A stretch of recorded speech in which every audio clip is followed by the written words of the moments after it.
दोस्तों, निर्जला एकादशी का व्रत सभी एकादशियों के व्रतों में सर्वश्रेष्ठ व्रत माना जाता है। राधे राधे, जय श्री कृष्णा। कैसे हैं आप सब? आशा करती हूँ आप सब बढ़िया होंगे, मस्त होंगे। दोस्तों, स्वागत है आपके अपने चैनल कृष्णा सखी मलिका में।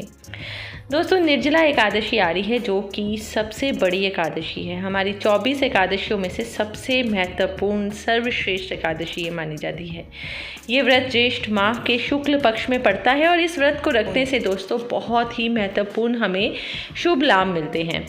जैसे कि नाम से पता चलता है, निर्जल बिना पानी के व्रत को निर्जला व्रत कहते हैं। और निर्जला एकादशी का उपवास किसी भी प्रकार के भोजन और पानी के बिना किया जाता है। प्रचंड गर्मी के बीच इस कठिन व्रत को नियम के साथ रखने की वजह से इस व्रत को सभी एकादशियों में सबसे कठिन जो व्रत होता है ना दोस्तों, वह माना जाता है। दोस्तों, निर्जला एकादशी व्रत को करते समय श्रद्धालु लोग भोजन ही नहीं बल्कि पानी भी ग्रहण नहीं करते हैं। तो क्या है 2024 निर्जला एकादशी की व्रत तिथि? तो पंचांग के अनुसार दोस्तों निर्जला एकादशी व्रत 17 जून 2024 सोमवार को सुबह 4:43 पर शुरू हो जाएगी, जो कि 18 जून 2024 सुबह 6:24 पर समाप्त हो जाएगी। इस वजह से निर्जला एकादशी का व्रत उदया तिथि होने के कारण 18 जून को ही दोस्तों रखा जाएगा। निर्जला एकादशी व्रत के पारण जो करते हैं वे अगले दिन सुबह किया जाएगा। 5:24 से लेकर सुबह 7:28 तक आप इस व्रत का पारण कर सकते हैं। अब दोस्तों, मैं आपको बताती हूँ कि ये व्रत को रखने का मतलब कि निर्जला एकादशी व्रत को रखने का क्या महत्व है। दोस्तों, ऐसी मान्यता है कि श्रद्धालु साल की सभी 24 एकादशियों का व्रत नहीं रख पाते हैं। अगर वो केवल निर्जला एकादशी का व्रत रख लेते हैं तो उन्हें सभी एकादशियों के व्रत रखने का फल प्राप्त हो जाता है। निर्जला एकादशी पर उपवास करना चाहिए, क्योंकि निर्जला एकादशी उपवास करने से दूसरे जो एकादशियों का लाभ होता है ना, वह मिल जाता है। मतलब कि अगर कोई पूरा साल एकादशी का व्रत नहीं रख पाता है और अगर वह निर्जला एकादशी का व्रत रखता है तो उसको वह व्रत का फल सभी की सभी एकादशियों के बराबर मिलता है। अब बात आती है दोस्तों कि कैसे करें निर्जला एकादशी का व्रत। तो निर्जला एकादशी के दिन आप सुबह जल्दी उठकर स्नान कर लीजिए और व्रत का संकल्प कर लीजिए।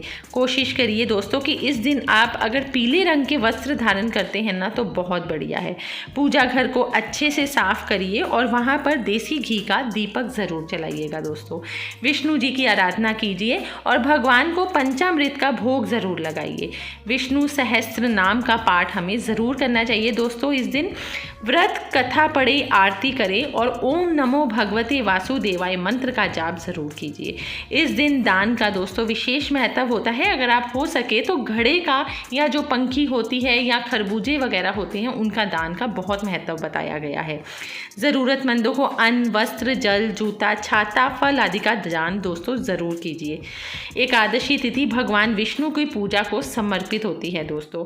एकादशी तिथि को व्रत रखकर विधि विधान से भगवान विष्णु की पूजा अर्चना की जाती है।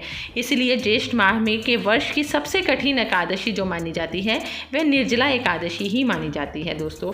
ये व्रत ज्येष्ठ माह के शुक्ल पक्ष की एकादशी को रखा जाता है और मान्यता है कि पांडव भाइयों में जो भीम थे ज्येष्ठ माह के शुक्ल पक्ष की एकादशी को बगैर जल ग्रहण किए एकादशी के व्रत किया करते थे, क्योंकि उनको इतनी भूख लगती थी कि वे बाकी एकादशी नहीं रख पाते थे।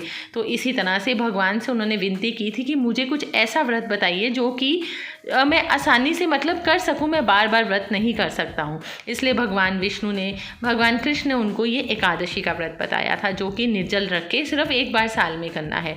इसलिए इसको भीमासेनी एकादशी भी कहा जाता है या भीमसेन या भीमा एकादशी भी कहा जाता है।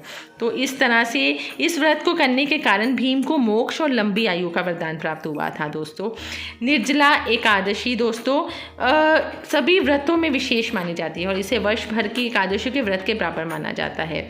आशा करती हूँ दोस्तों आपको ये वीडियो पसंद आई होगी। मिलेंगे कल एक नई वीडियो के साथ। राधे राधे, जय श्री कृष्ण।